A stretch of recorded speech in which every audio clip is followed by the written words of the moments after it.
for joining us today for this special session on our first look at the new LEO interface. Our speaker today is Dr. MJ Bishop, who is the Vice President of Integrative Learning Design. And today, this is a webinar session. It's not in a meeting for Zoom. And so what that means is we won't be taking comments in the chat. We'll be taking all our questions in the Q&A area. So if you have questions, please do pop in the Q&A area. Someone from my team will respond to those, respond to your question there. If not, if we do not get to all the questions today, we will post the answers to all your questions on our SharePoint site. And without further ado, I'd like to turn this over to Dr. MJ Bishop.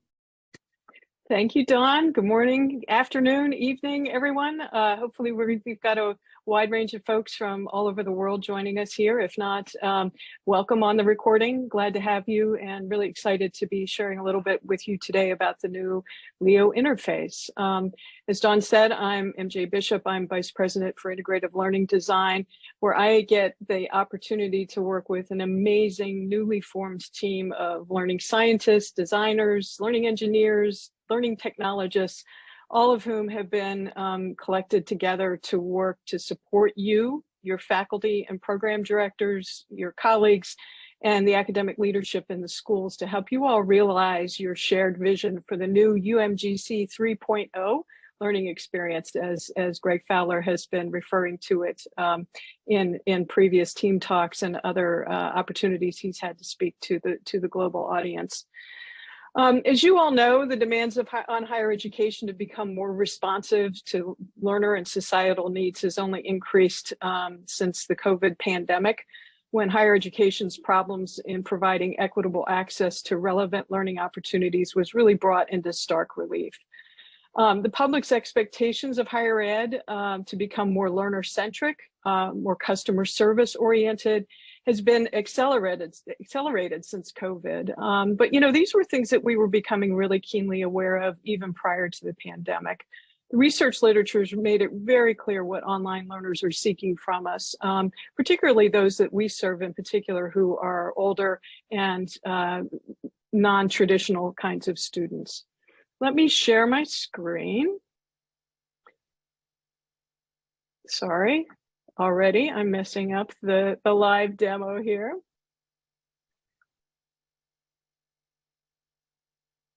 Oops. All right, so talking a little bit about our new learner, what online learners are seeking and the research that we know exists out there about what they're seeking. So first and foremost, these are busy adult learners.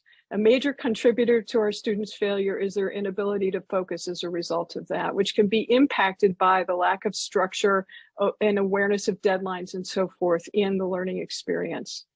Our learners are also seeking relevance. They're motivated by the extent to which they perceive that their course is relevant to them. It's relevant to the goals and the things that they're seeking to acquire as part of their higher educational experience.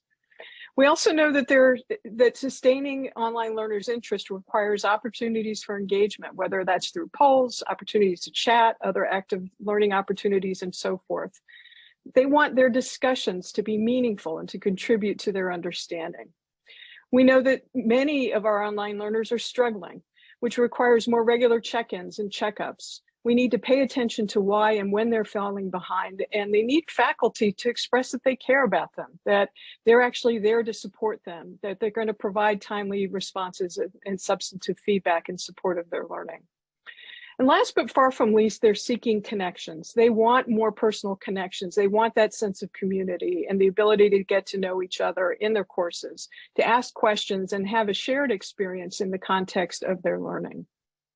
So it was within this context of striving to better serve and understand our students that we decided to begin taking a look at the structure, not the content, the structure of our current learning experience. And while there are many things that were done well in the old LEO classroom environment, we discovered there was some room for improvement. So for example, As we know, students who come into our courses have multiple classroom experiences. As they go from course to course, either within a term or across terms, they experience a wide variety of navigation schemes and other sorts of organizational schemes that can trip them up as they're going through and force them to spend more time trying to understand how to navigate the environment than being focused on the content itself. We also know that we have a fairly text-heavy homepage, which tends to be somewhat uninviting, requires significant scrolling to get to important orienting information such as announcements and due dates. We discovered that across the board, if we looked from course to course, there was a fairly inconsistent navigation scheme. So single week or modular links without subpage navigation, long scrolling pages and multiple clicks for students to get to things. And as you can see in these two examples, very different display of content from course to course, which again can be disorienting and cause the need for students to dedicate more of that cognitive processing that they're doing to navigating the course instead of focusing on the content. And last but not least, we were seeing a great variety of different grading schemes. Each course had a different set of points possible. Weightings were different from course to course. And as a result of that, it caused our students to have to engage in complicated mathematical formulas just to figure out what their grade is throughout the term. In addition, there was not really any real-time view of student performance in the interface that students were accessing to get a view on their grades. So as we looked across the current LEO interface and began thinking about what might improve in order to begin to address some of the things that our students say that they are seeking, we came up with a set of high-level goals. First and foremost, to address that concern we have about creating the consistent course experience, but not just for students, for faculty as well. Both students and faculty should only have to learn how to navigate the course experience once. We also wanted to do what we could, at least to the extent that you're able to in an interface, to try to enhance student engagement, encouraging students to persist in their learning and making it clear to them what they're learning and why they're there. And last but not least, and I really think this is critically important, to enhance the faculty experience. In addition to reducing time for students to orient themselves to the course, we want to be sure that the faculty are able to orient themselves to teaching from one course to the next. And even more so, to free faculty to be able to engage with students in that mentoring model that they're seeking, to provide them with more of the direct guidance and to be able to be more socially interactive with students throughout the course, the term of the course, instead of spending so much time just trying to figure out how to work the course itself. So what I'm about to show you includes several new things that I have put here as the benefits of the uplifted learning experience. First, you're going to see a more engaging and updated design. We've worked very hard to ensure that students have easy access to key information when they need it. We've tried to do a better job organizing the content and to make clear to students where they're going to find particular materials at particular times. And in addition to that, these two things are tightly tied together, a better navigational experience. And also to try to create more easily interpreted grade views and a more consistent grading scheme in order to support students' understanding of where they are throughout the term. So this is where it always gets a little tricky when we move to the live demo and these things. I once heard a presenter say that he had been, prior to the live demo, had been praying to the god Demas, you know, the god of all live public presentations, in order to ensure that nothing went wrong. So hopefully the gods will be kind to me here as well. So I'm just gonna adjust my window here a little and go, I don't want to be here. We'll come to that in a little bit. I want to be here. So what you're seeing here is the new homepage. We've picked a psych course because this got done early on, and we were able to enter some additional content in here so that you could experience it as if a student is coming to this course page, this homepage, you know, as part, somewhere in the middle of a course, so you can see some of these things actively engaging. So this is the student view. As you can see, first and foremost, the design and layout of the homepage is much more colorful than what we've been working with, and has been updated to look much more like a lot of the homepages that you see online today. We've replaced a lot of the text-heavy scrolling with engaging clickable graphics. I'm going to talk about each of these here in a minute. We've reorganized the content to group similar items together. So you'll find announcements, course at a glance, the kinds of things that students need up front in order to understand where they are and in the course, and to get important information up front. And in particular, we've really done everything we can to make sure the most relevant student and faculty resources are carefully placed so that they're front and center on the homepage. So going down through each of these, first and foremost, you'll see the announcements area is now in what they call an accordion style in web design, which allows us to allows students more easy access to important course information from faculty and also system announcements, and allows them to see that at a glance without having to scroll all the way down through the page. These can be expanded, of course, to read more, or this is where I'll get into trouble, right? Because I'm clicking on buttons I hadn't planned to. Or they can also be dismissed once the student has had a chance to read it and no longer needs to have that displayed on the home page. Below that, you'll see that we have a whole visible contents, table of contents is what D2L calls this. We're calling it Course at a Glance, which is a space where students can directly go into week by week content, including the course overview and other weeks.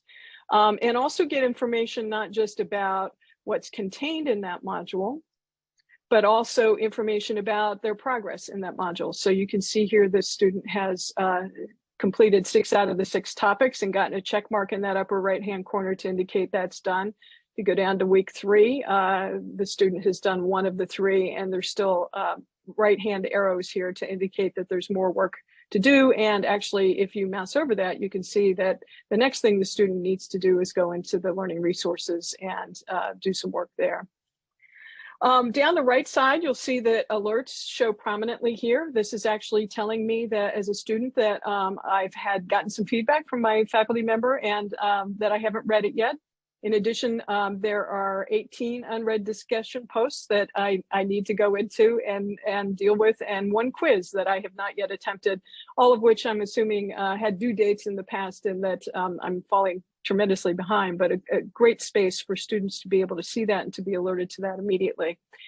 For those who are more proactive about engaging in the course, the course also provides this calendar that, as you can see, there are little blue dots under the places where particular assignments are due. So if I click on the 14th, I think, it did not take me there. I believe that should be taking me to, I see, it takes me to under the upcoming events, exactly what is happening on that date. So when I click on the 14th, it tells me I've got a reflection paper due, and on the 31st, I have my applied final project due. So here again, all that information up front right here on the home page. You can see there's also a space here for Meet the Professor. That's not been populated yet because this course has not been populated with real people yet. But that will be the place where your information as a faculty member teaching the course would be listed here, along with contact information, in order to support more of that interaction and opportunities for students to get to know their professors and to know immediately how to reach them. So as you can see, in addition to those tools, we also have across the top here a main navigation bar. This bar will be available on every page, and in addition to what's on the home page, provides a really intuitive means to get to content quickly and to move around as needed throughout the course. And I'm going to click on the content page here for starters in order for us to jump to that portion of the course and walk through a few things that are happening here. So let's start with course overview. In the course overview, students have easy and immediate access to their syllabus, which has been populated in this course. And of course, this is the same syllabus that you're used to seeing in the past. That includes the course learning goals, course introduction, description, weekly summaries, and so forth. In addition, there's a student guide here. And the idea behind the student guide is to provide additional information about being an online student at UMGC, understanding the things that are expected of students. You'll see that this has been set up in an ebook format that allows easier scrolling as we get, or easier movement through the content instead of just scrolling page by page. So there's a student guide here along with a video that provides some upfront getting started information. And what else is here? How to succeed in this course. 5 rules of respectful online we have a couple communication, questions and coming so in. forth. Okay. Can we just stop and just answer just a couple of them? Sure. We have a question from Professor Jackson. Will Meet Your Professor auto-populate the assigned faculty member's name, faculty email address now, or will faculty have to fill that information in? As I understand it, it's auto-populating, but I've got some ringers with me here on the line who can, my phone a friend who can help me out. Angie, do you know the answer to that question more directly? Yeah, so that information is going to be pulled from the D2L profile area. So MJ, if you click on where it says tester local account in the upper right corner. That, and ordinarily that would be your name. Yeah, and then so that's the, yeah, that's the profile area.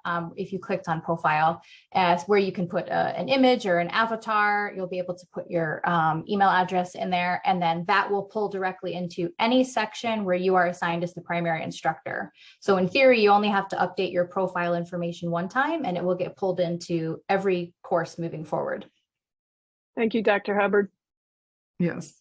Our next question is, can the professor customize the calendar?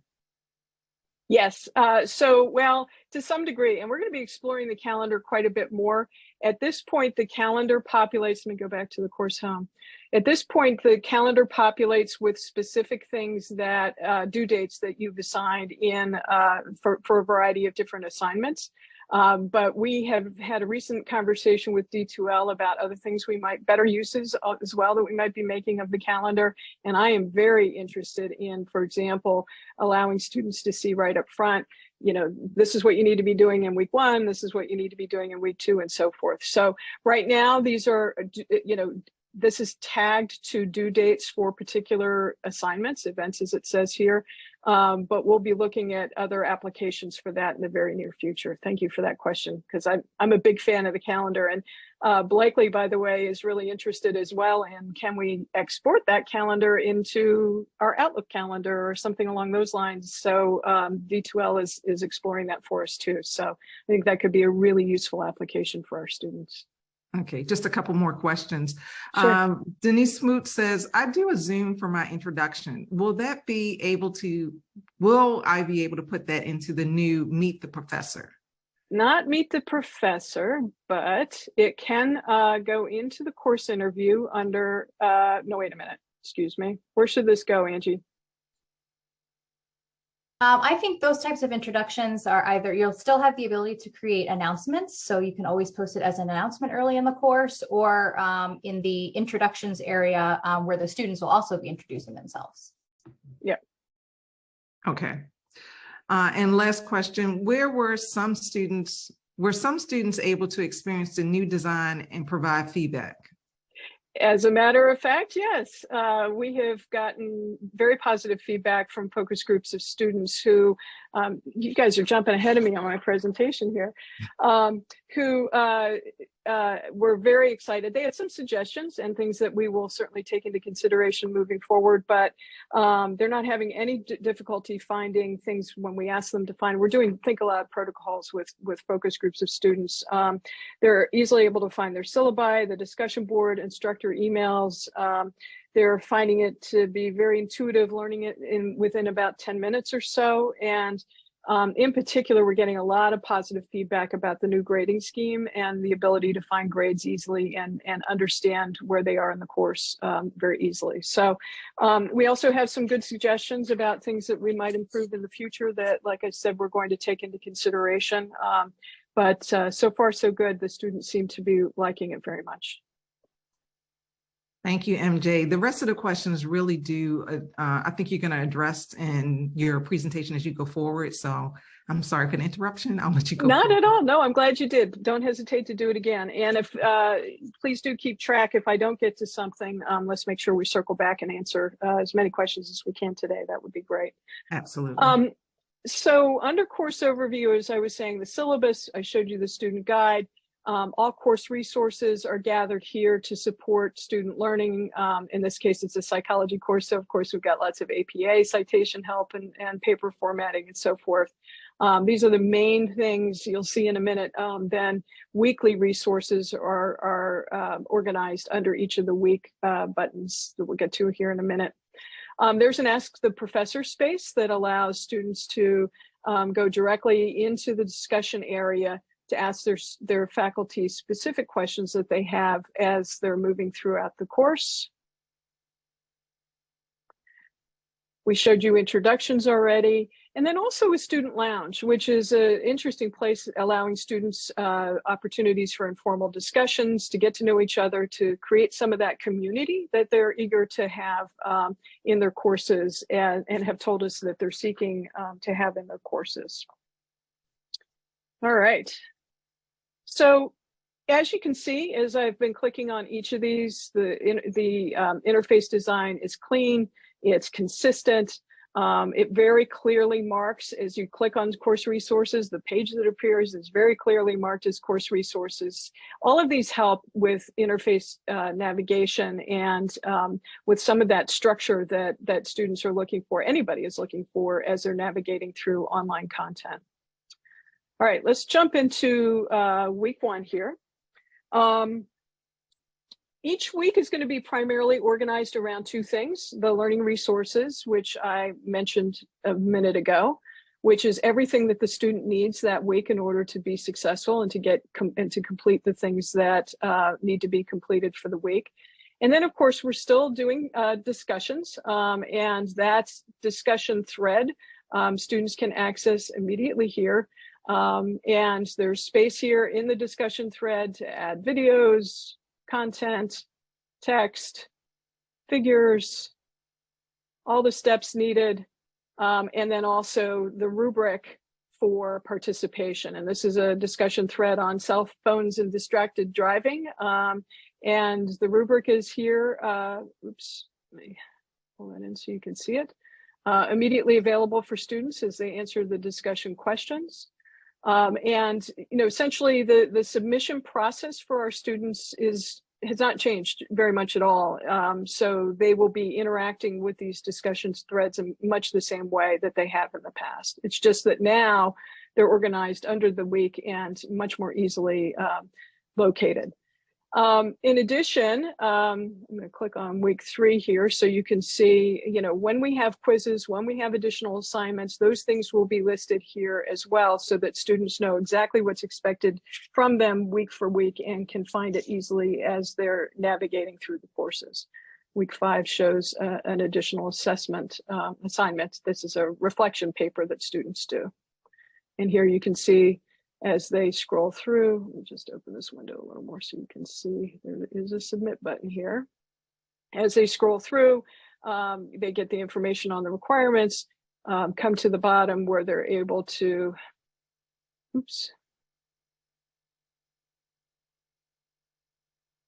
come to the bottom where they're able to submit their paper in the same, upload and submit their paper in the same ways they've done in the past. So add a file. They can record audio as well and submit their paper here or add any additional comments that they may have as they're doing that submission. All right, so in addition, as you can, so I've already talked about the quizzes, assignments, other activities are going to appear also in these buttons. And the one thing I wanted to emphasize at this point is that, as you can see, it's really the interface that has been uplifted. And again, we did that to improve consistency of content, organization, the navigation, and so forth. However, the processes for both students and faculty is remaining primarily the same. So as I said, with respect to the ways they're submitting assignments, the way you're grading them, students' access to the rubrics, all of that remains the same and should feel very familiar to you and will feel very familiar to students who have been in the old Leo classroom as well. I am going to go into grades, however, and note one significant difference in terms of the grading structure. As I mentioned before, we have changed to a 1,000-point grading scale. The idea here is to greatly simplify grading for students and for faculty and provide the consistency so students know where they stand throughout the course. So the elimination of weighting here makes it a lot easier for students to understand where they are in the course instead of having to use some complicated formula in order to figure that out. They can see at the top of the screen here, and this is not going to say final. That's actually something that is going to be eliminated from these courses. It's going to say instead something more along the lines of calculated grade to date.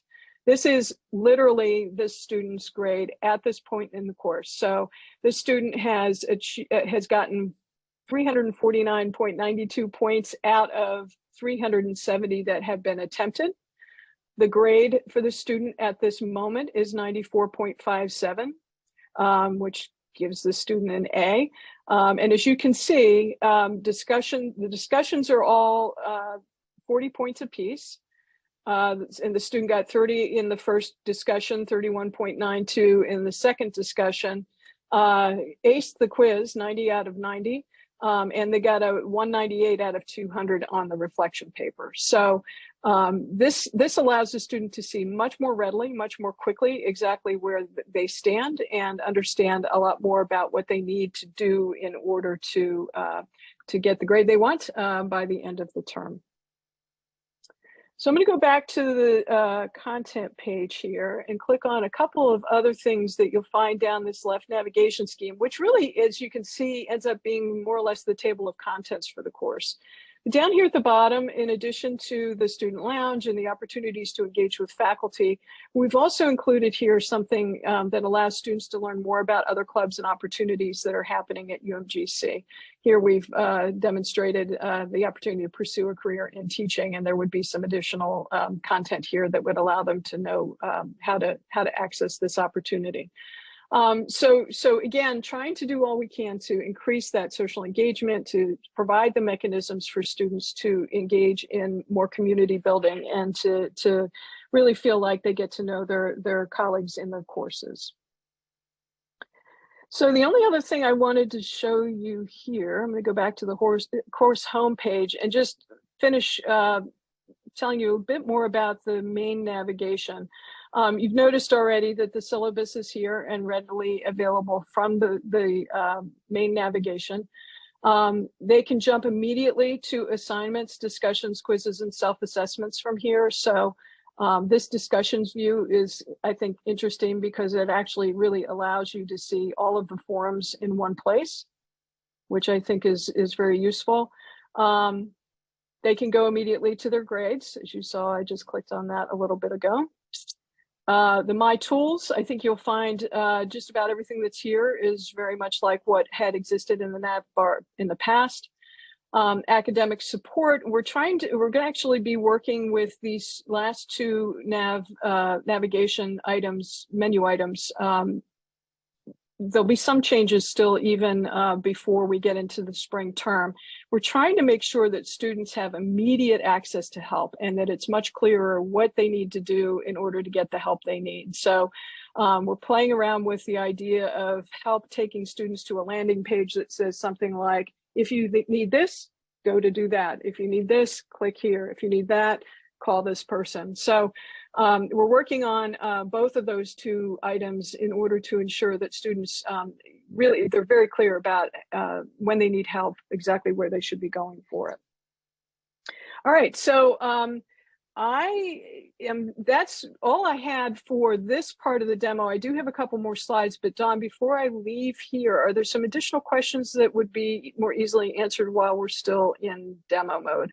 And yes. I can also pull up the faculty view of this if that would be helpful to answer any questions.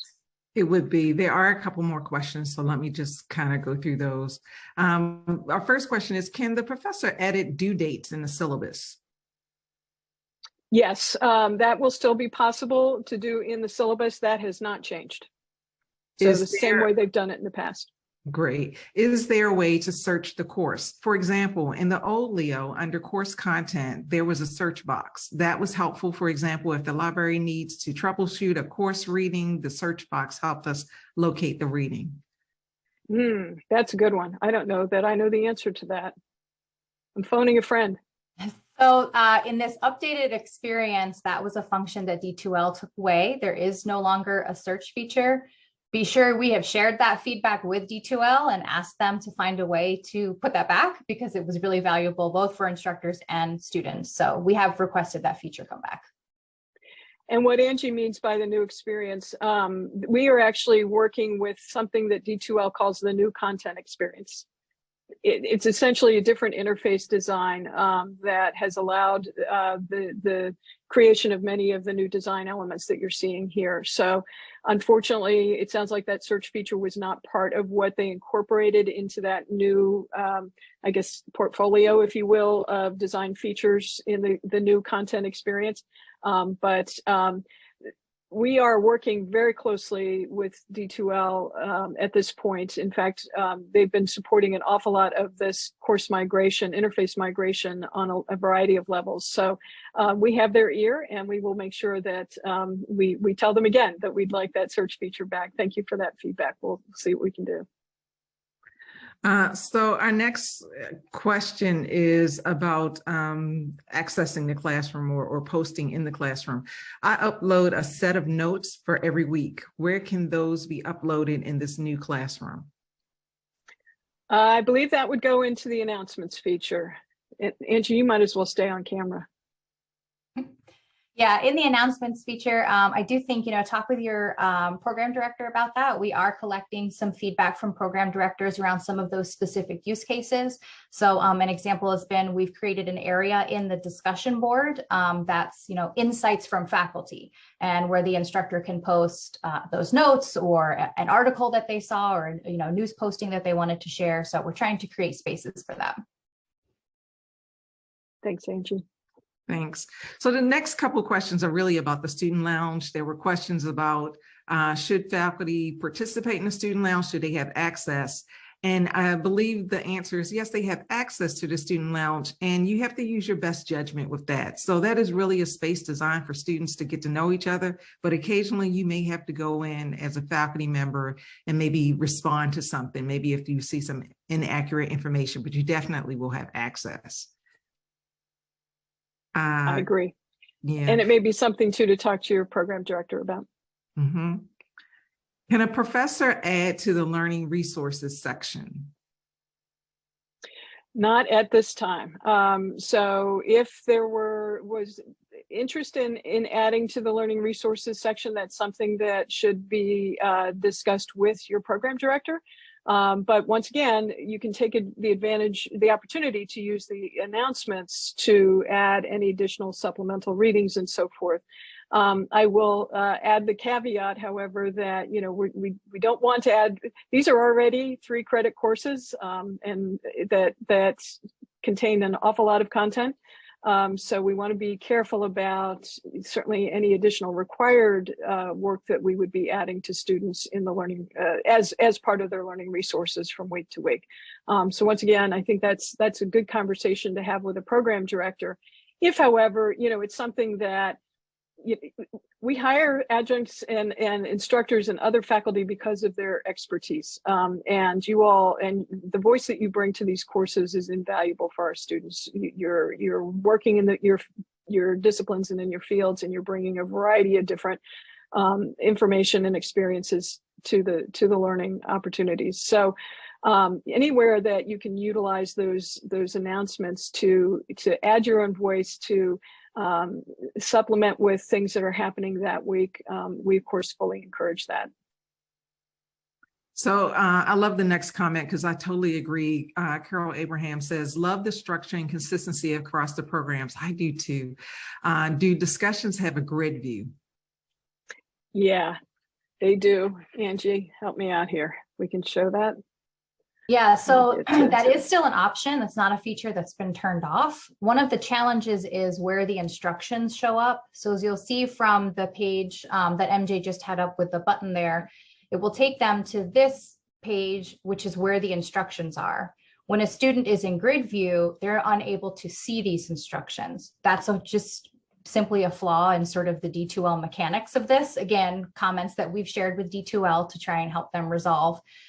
So for now, in fact, we have resources in that student guide that you saw in the content section that gives the students some instructions on how to ensure that they're in reading view so that they don't miss those instructions. So they can switch back and forth if that's something that they're comfortable with, but it is a great note for all of the instructors to know that in order for the students to see the instructions, when they click from the buttons in the content area, they'll need to be in reading view. Thank you, Angie. So our next question is there an implied or specific intent that everything the student will need is included in the learning resources for that week? I'm asking because in the capstone course, we specifically want them to draw on information from throughout the class and across the program.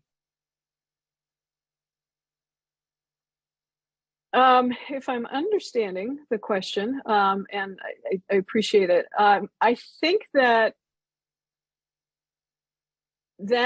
if you're interested in having them look across weeks, I think that would be something that you would want to make clear in the instructions on the first page, right? So there's a lot of opportunity here to make very clear to students what you're hoping for the week, the weekly objectives. In this case, they've included some additional references that the students might access. So in these instructions, you could make clear that, this is week 5, but building on all of the resources that you've been looking at weeks 1 through 4, we're hoping that you might reflect, and write a discussion paper on such and such. So I think that's, I don't know that it's implicit necessarily. I do understand your point though, that week 1 seems to suggest a very finite beginning and end, and once that's over, I don't need to think about week 1 anymore. And I think that can be made a little more clear as you're thinking about what needs to go into these overview comments for each week. Make clear to them that you're expecting them to be building on material that they have already seen in the previous weeks. Angie, did you have any other thoughts on that? Yeah, I think that's a great recommendation. I also think that under the course overview module is the course resources, which those were selected for resources that apply across the board. Maybe that's across weeks. In some courses, we have projects that span multiple weeks. So maybe the instructions or information are put in course resources because it's a little bit more global. So I think some of those decisions were made, with the program director as we were migrating to this interface. But I agree. I think there's opportunity in the instructions to add some additional clarifying information. We're also playing with the idea of, instead of these saying week 1, week 2, week 3, week 4, to instead say something more like unit 1 or module 1, 2, 3, 4, partially because, as I'm going to talk about in a minute for the overseas folks, as they need to compress the term length from 8 weeks to 4 weeks, they need to be able to say, do modules 1, 2, and 3 in week 1, 4, 5, and 6 in week 2, and so forth. So we need a mechanism for them that allows the syllabus to dictate, what needs to happen in each week, as compared to it being something that's on these buttons necessarily. So it's something else that we're working with as well, and thinking about, how do we ensure that as these course models need to flex given a particular local context, that we're able to do that. So MJ, we have a very interesting point, a comment, and I think this is a great teachable moment about the new grade book. The only caveat to the calculated grade to date without seeing final points is that a student can think they are at 100% if they have aced all the assignments they have completed, but they could actually be failing the course they could actually be failing the class if they completed, for example, only 2 of the 10 assignments. And I think the teachable moment, and actually I just heard this in a meeting recently, is that faculty must put a 0 in when a student has not completed an assignment. This gives the student a complete and accurate view of how they are progressing in the class. And they'll know at any given moment if they're failing or if they're passing, but faculty have to put a 0 in if a student has missed an assignment. Is that? Yep, that's clear. So if, for example, discussion number 3, the due date has passed, you can't leave that open-ended. That needs to get a 0. And then here's an interesting suggestion. Will you consider adding a letter grade to the date under the score percentage too? Yeah, I don't know. I think that's a great idea. You know, in the syllabus, and we got some good feedback from one of your colleagues that the syllabus actually just had numbers and didn't show percentages. So it said, actually, I could probably show you this.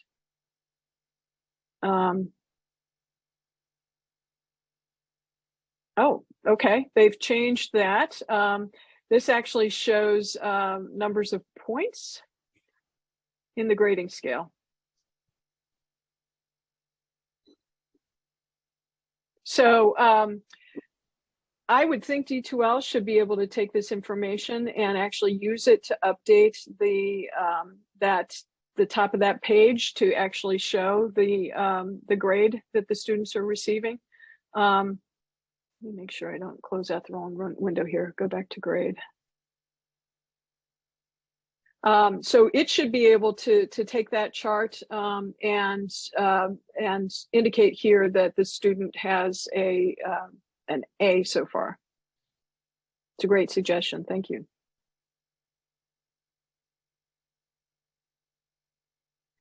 Here's a question. Is there a link to report content error for review? Not yet, but that's something that we're working on. So there is a function that exists natively in D2L that allows for exactly that. The thing that we're going to want to be sure about before we enable that link is any time that you're putting something in from this interface in as a ticket item, essentially actually goes into the ticketing system for tracking and to make sure that the fix actually gets made. So we need to make that integration so that we're absolutely positive that we're tracking things. But I think this would be amazing. You're right here, you're in the interface, you see a problem, rather than have to go out and find, you know, the ticketing system and to enter your information there, to be able to point to it here. And then D2L presumably would be able to also, without you having to put it in, would be able to say exactly what page it's on and which course and so forth, so that you wouldn't have to actually enter that information manually. So I think that's brilliant. And yes, D2L has that function. We don't yet have it implemented here, but that's something very much on the horizon.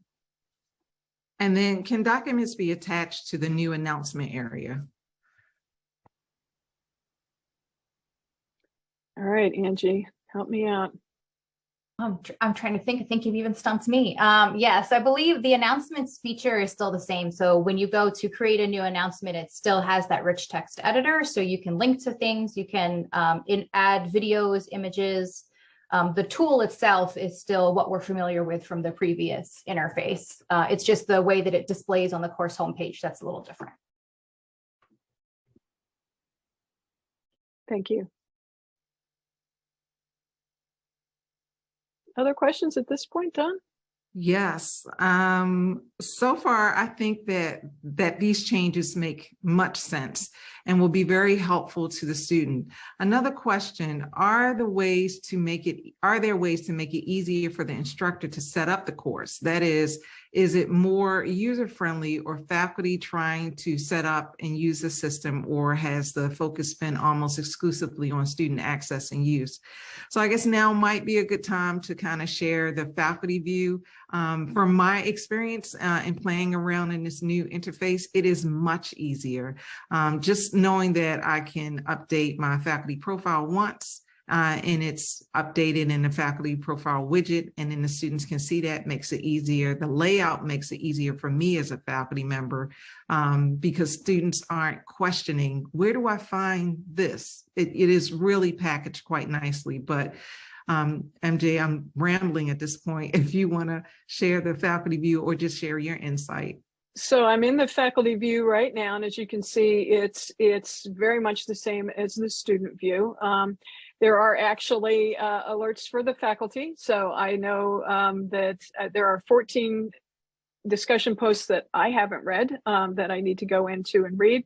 I've had an assignment submitted that I need to provide feedback on, and somebody jumped ahead and did the first quiz, and I need to grade that as well. So right up front, you're going to see the information that you need to know about what is happening in the course and the things that need to be done.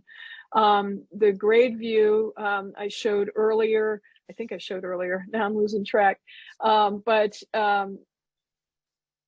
this is the place where, help me out here, Angie. What should I show them in the grade view? I think what's probably most noticeable is that there really are not a lot of changes in the grade view for the instructors, that this, particularly the mechanics of how you enter grades or how you evaluate, how you use the rubric are all exactly the same. There are no changes there. So manage grades is the same. You can go in to take a look at all the entries for the first discussion question, do your grading there. It's hard to, I've got so many windows open at the moment.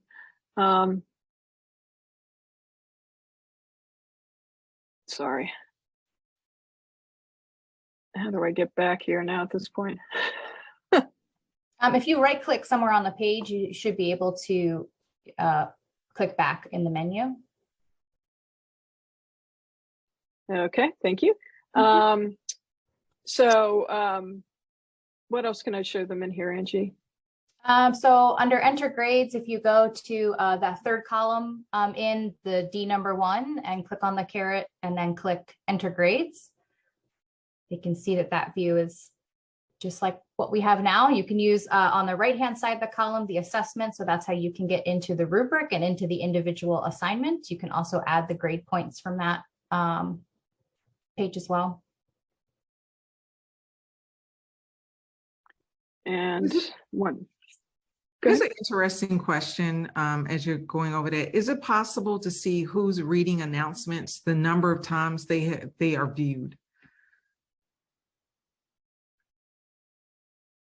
That is a good question. I don't know about announcements. I know that there are some other data points that we can get in terms of resources or some of the activities, but I'm not sure if we have user view data on the announcements. But I do agree. I think announcements is a place we have a lot of opportunity for some more information, some nudges and things like that. And I know that that's part of the roadmap of what the ILD team is talking about as well.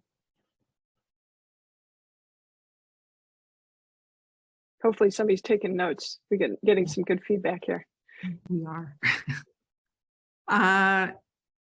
Is the gradebook going to be locked down so that faculty cannot try to tinker with it? So at this point, the permissions that exist in the current Leo interface are going to remain the same. So, you know, that it would be possible to tinker. We are very much adamantly requesting that faculty not tinker with it for a variety of reasons. You know, it's important for us to ensure that this consistency for the experience of our students, obviously. In addition, you know, we want to be sure that we are able to stand by our claim that learning outcome in one section of a course is the same as the next section and the next section and so forth. So, you know, at this point, we're making a policy decision around that should not be happening, and that generally speaking, you know, changes to assess anything that's being assessed across the board should be done very carefully and deliberately and with the oversight of the program director for all the same reasons I just mentioned.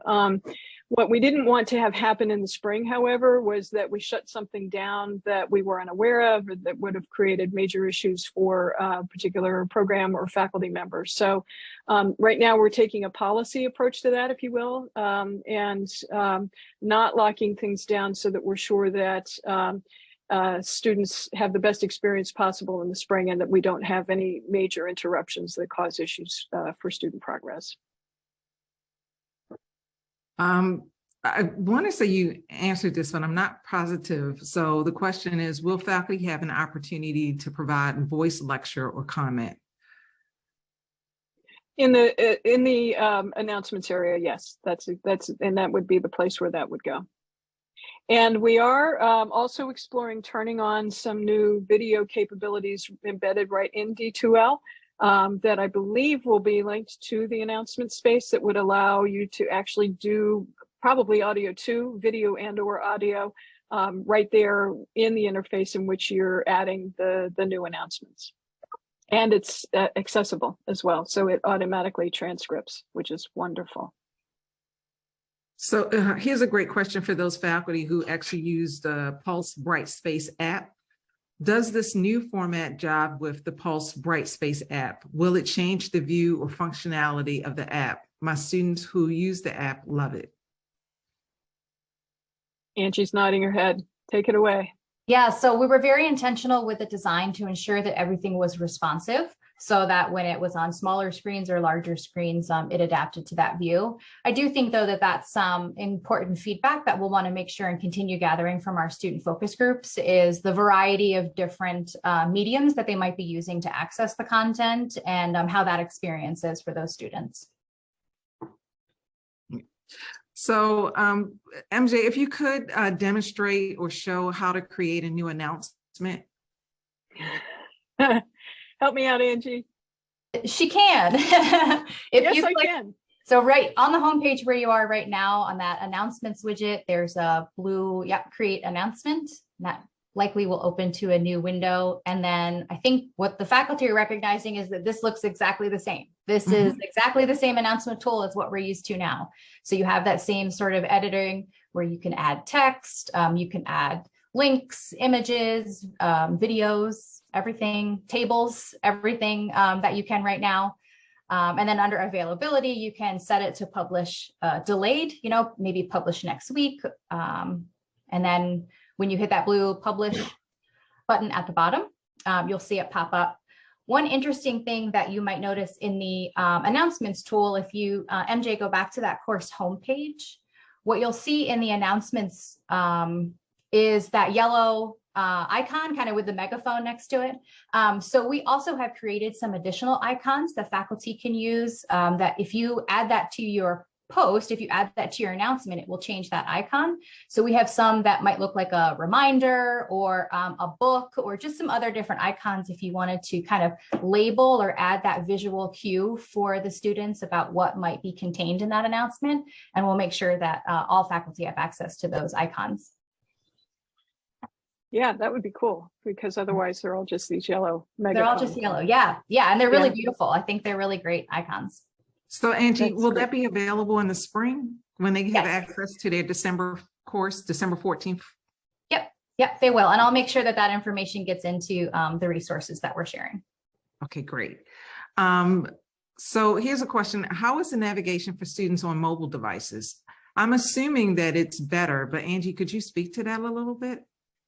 Yeah, so again, that's part of what we were very intentional with, particularly the graphic elements, is making sure that they were responsive so that on a mobile device, that blue banner up there wasn't taking up the entire mobile screen, but it was responsive and proportional. I think that one of the other advantages is with the course homepage and some of the other navigational elements, it required a lot of scrolling, which on a mobile device, I think is even more challenging to keep your place and to know where you are. And so by kind of containing these items on the course homepage and trying to reduce the amount of scrolling, I think that that's improved the experience for mobile users because they can see more of it in one place instead of having to scroll through long pages of announcements or pages of content. I should be able to simulate that, right? So here it is as if it were formatted for the mobile.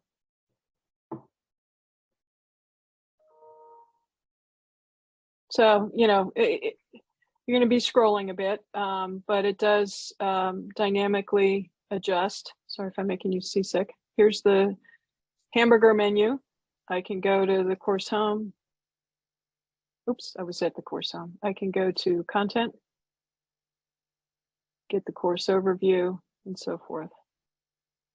So, and download it. You can, Go yeah. I ahead. believe they will all download as HTML pages, which is not wildly helpful. But I know we're keenly aware, particularly of our military students who really like to offline their resources. So if they're downrange or traveling, they can, you know, take them without having to require on internet access. And I know that was a project that we had looked at. It's been a little while, and I think something helpful to come back and revisit. But as we look at the learner experience, how the students can take these great resources that we've developed for them and carry them across courses or offline, I think is an important consideration. Absolutely. So here's a special request. Can you please review the student reports available to faculty that detail, for instance, average time spent, last time visited, etc. resources?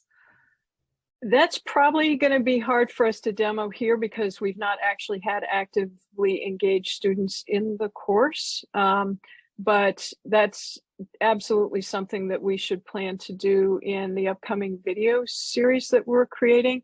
But Angie, is there a quick view I could show here? I'm back on the faculty view here. Yeah, from the top navigation bar, if you click on, I believe it's under My Tools. No, someone will have to help me remember where it is. Under progress. More, Class progress. you might be able to see that. I think there's more detailed views.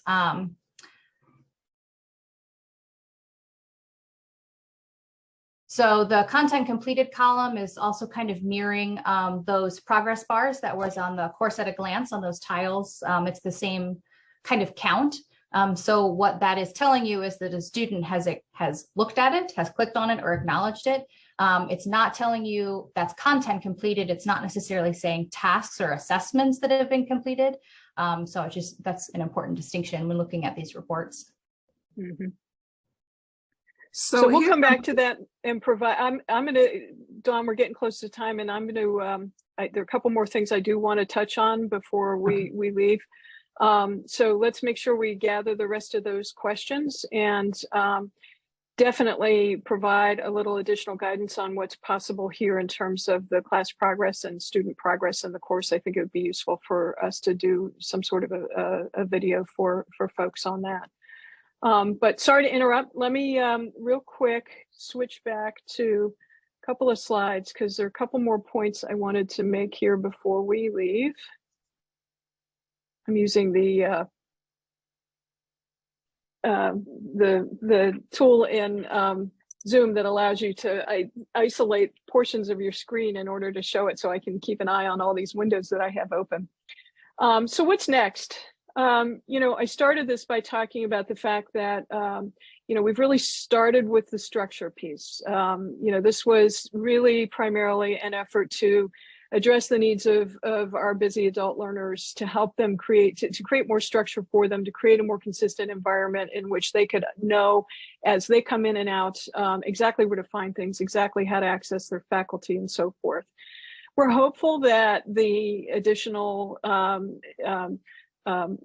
efficiencies that have been gained by this interface will also translate to some extent to your lives, that will be in a position to be able to support you better, and that you'll find the interface to be easier to navigate, as Dawn said, quicker for you to find things and so forth, so that you can also begin to start thinking about some of these other aspects of the things that our online students are seeking, particularly with respect to engagement, support, the connections that our students are eager to have and to make with you and with their fellow students. We've been saying throughout this initiative that this uplift is really enabling upgrade, that there's just an awful lot that we've now done and put into place that's going to allow us to begin to have the freedom to begin asking ourselves questions like, what are the hallmarks of a great discussion question, and how should we be thinking about that? What other kinds of learning resources and formative learning activities should we be integrating into our courses? How can we better design our rubrics? How do we make our content more job ready and to provide students with the skills they are looking for in order to be ready for their careers? How do we differentiate the UMGC learning experience and begin thinking beyond what we're doing now, and realize some of the vision that I've heard that many of you have for the things you would love to be doing more actively with students and piloting in your courses and so forth.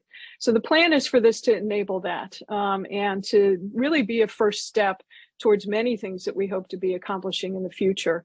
Not the least of which, first on our plate, is to do a better job supporting our colleagues overseas with a model that is more easily customized to their local situation. We have done some discovery with the overseas folks. ORT stands for Operation Rising Tide. My apologies, that was the name of this initiative. We've done some discovery sessions with folks and have come to understand that they really need a solution that allows both the length of the term and the delivery mode to vary. So they may take a course from 8 weeks to 4 weeks to 5 weeks to 6 weeks. They may have 2 or 3 of those weeks have face-to-face sessions or some other sort of synchronous learning opportunity. And they need to be able to take the course and quickly customize it for those settings. So we're looking right now and partnering with both Accelerate and D2L on a solution that will provide some of that technical support. So I already talked a little bit about the possibility of changing weeks to modules or units or something that will make it easier for them to prevent them from having to say things like, well, just ignore the fact it says week 1 and week 2. You have to do both of those in the first week of our course. We want to make sure that student experience is positive as well. But there's also an instructional design-based question here. As we take a course, move it from 8 weeks to 4, how do we best compress that in a way that learners are still able to achieve the same learning outcomes? And those are the things that we're hoping to engage much more actively, both with our overseas colleagues and our stateside PDs, and having the conversation about what should that look like? How do we reduce content? Can we reduce content for shorter terms in order to keep from overloading students? Can we put together some lesson plans and some suggestions for how a particular module might be delivered synchronously instead of asynchronously, and so forth? So we're working on some of those solutions right now. We will be piloting a small subset of courses in the spring to see if we're able to come up with some things that work and make the lives a little easier for the overseas folks, in the same way, though, that also allows us to have that consistent core content that we're all beginning with, and that we can, again, reliably say all of our students, no matter where they are on the earth, they're all getting the same learning experience and achieving the same kinds, have the opportunity to achieve the same kinds of learning outcomes. I did want to also just real quickly mention, this is not the beginning and this is not the end of the training and information that will be forthcoming over the next several weeks. It's just the beginning. We have a whole plan to develop a whole set of general resources. Those resources are going to be available on the source, where you'll be able to locate videos, a link to this recording, and a lot of other materials that can support you and your colleagues as you begin working in the new interface. We're going to have some localized trainings. We're going to begin with stateside small group meetings at the department level, actually beginning in 2 weeks and through November 4th. The reason for separating stateside and overseas is exactly what I just described. The overseas folks are going to get a slightly different model as we're beginning to pilot some of the new options that we might be able that may be solutions for the overseas folks to address their local needs. So we'll be meeting with them separately in small groups as well. And the point in both of those localized trainings is to provide much more opportunity for questions to be asked and answered, and to also make sure that we're learning a lot more about your local context and understanding exactly what your needs are and ensuring that we're accommodating them. So last but not least, you all are going to get your courses on or about December 14th. And we want to be sure that once you have that course, that we're here to support you through how-to videos that Dawn and her team are developing, through virtual office hours that we'll be making available right before the holiday break and immediately after, that can give you that real-time support. You're actually in there in the moment. You're trying to figure out how to get something done. We're going to make those virtual office hours available to help you, and also to hear from your colleagues about the things that they're doing as well. And of course, last but not least, the service desk. We are in the process right now of making sure they're up to speed on everything that has changed. They will have loads of support, just-in-time supports, in order to walk you through things as needed. So that's the end of what I wanted to talk about. We're a little bit after the hour. I appreciate you all hanging in there. And Dawn, I'll kick it back over to you for any closing words. Thank you so much, MJ. I really appreciate you taking the time to give a walkthrough of the new Leo interface. A lot of the comments we got from the faculty was very positive. They like the way this is laid out. It makes it easier for them and for their students. I want to thank Dr. Hubbard for her assistance and calling a friend today. She's a lifeline. And thank you to the faculty development team for the support they provided today in bringing you the Zoom session. It was recorded. We will share it on our source site, along with other resources, as MJ mentioned. And any questions that we didn't answer, we're collecting all of those questions, and we will put them in a Word document. Again, that will live on our source site for further information. If you have questions or concerns, please, as always, reach out to us at facultydevelopment@umgc.edu, and we'd be happy to assist you. With that, have a great afternoon, everyone. Thank you so much. Take care. Right.